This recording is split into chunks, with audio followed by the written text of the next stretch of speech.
पाटन चर्न्या गाई उई न ये चुठी रुंडी कहाँ हराएकी छ ये अजल आई गई बुला आमा बाप की मुँह हराउ दियो क्या बाउटी रुंडी तुई हराएकी कहाँ दियो बुढो माई त गएकी थे हराइ गई अरे हेर न ए हो क्या त भइदै आउँदै थिए क्या कि नै मैले त काई अर्खा पहिला भाइ कि सुचे है तुलाई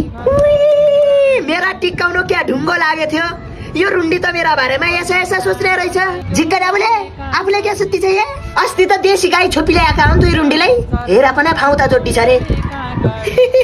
ए त्यसा कुरा नअरे मलाई निको लाग्दैन पा अरु कुराहर क्या कुरा गर्दी है राई के तू बुढी गइसकेपछि त तेरो छोरो यहाँ राम देखाउन लाग्यो है गाउँड ए के हार्यो है मेरो छोराले अझ के हात हो चुरुटका धुपका उडाउनाले भाङो खानाले एउटा आगो उठायो भने गाउँडो तुलाई थाहा हुँदा यसा कुरा अरूलाई त केही पढाइ हुँदैन मेरो छोराका बारेमा तु रुन्डीलाई के पढ्यो मेरो छोराका बारेमा तेरै छोरो निको हेर पर भाउता जोड्नाले ए नबोले मैले मेरो आँखाले देखे कि निका गुला सिकाएपछि झन् मान्छे त्यसै आउने एउटै टोलका मान्छेको खिसी काट्नाले छल्ला कि छ बाउन्ड्री रुन्डीले पर जाँदिबै कि नै एउटै दिमाग खराब अद्दी छ मेरा लागेको छ नि एउटा बस्न पनि बाइज दिबे म हेर न भाउता जोड्डी छ रे